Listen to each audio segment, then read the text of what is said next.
Vous savez, il y a des personnages historiques qui sont bien plus que des personnes. Ils deviennent des symboles, des mythes.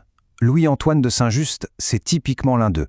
Son nom, à lui seul, nous plonge direct dans la période la plus radicale, la plus violente de la Révolution française.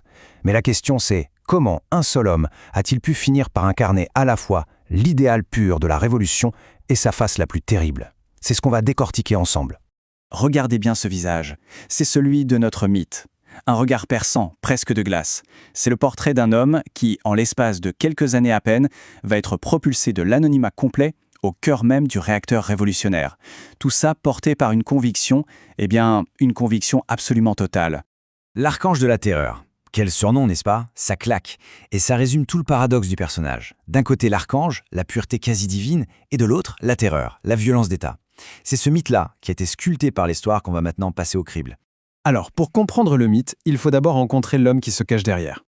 Alors, qui était-il ce Saint-Just? Eh bien, avant tout, c'est un homme politique. Il a été élu super jeune à la Convention, l'Assemblée de l'époque.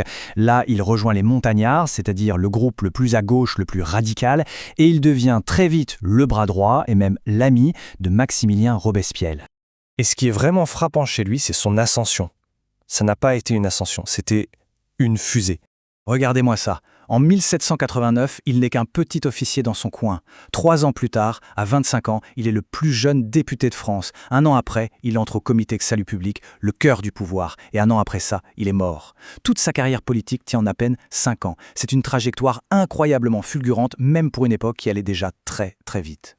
Il n'avait que 26 ans quand il a été guillotiné. 26 ans, un âge où la plupart des gens commencent à peine leur carrière. La sienne, elle, était déjà finie. Et elle laissait derrière elle une légende, sanglante.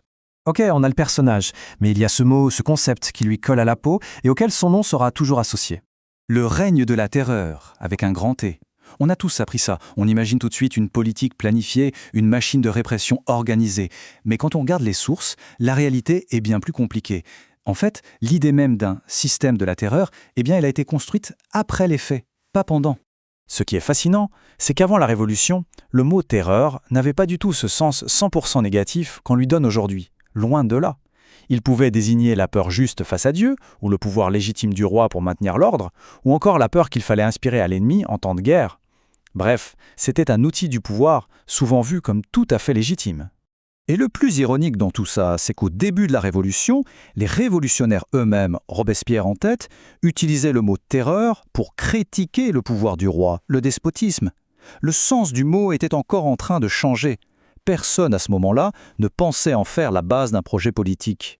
Forcément, avec de telles tensions, de telles luttes politiques au sommet de l'État, ça ne pouvait pas durer éternellement. Le point de rupture était proche. On est le 9 Thermidor. Il faut imaginer l'ambiance à la Convention. C'est électrique, c'est une poudrière. La veille, Robespierre a fait un discours très menaçant, mais sans donner de nom. Résultat, tout le monde a peur, tout le monde se sent visé. C'est là que Saint-Just monte à la tribune. Il veut lire un rapport pour essayer de calmer le jeu. Il ne s'en doute pas encore, mais il est en train de marcher droit dans un guet-apens. Il a à peine le temps de prononcer quelques phrases. Ses adversaires politiques, Tallien en tête, lui coupent la parole violemment. Les cris fusent. Tyran, dictateur. La Convention, prise de panique, vote leur arrestation, celle de Saint-Just et de Robespierre. Et face à ce déchaînement, Saint-Just, lui, ne dit plus rien. Il s'enferme dans un silence glacial, énigmatique. Il ne parlera plus jamais. Et la fin est d'une brutalité inouïe. Le lendemain, sans aucune forme de procès, il est emmené à la guillotine avec Robespierre et leurs derniers alliés. C'est fini. L'archange de la terreur est mort.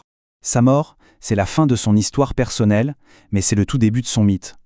Alors la grande question c'est, pourquoi? Pourquoi est-ce que ce récit d'un système de la terreur a surgi avec une telle puissance, juste après leur chute? Eh bien la réponse, elle est purement politique. Ceux qui ont gagné, les Thermidoriens, ils avaient un gros problème sur les bras. Beaucoup d'entre eux avaient participé activement à la répression. Pour se blanchir, il fallait une histoire simple et efficace.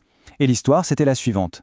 La violence n'était pas la réponse d'un gouvernement en crise, non. C'était le plan diabolique d'un seul homme, Robespierre, et de son ange exterminateur, Saint-Just.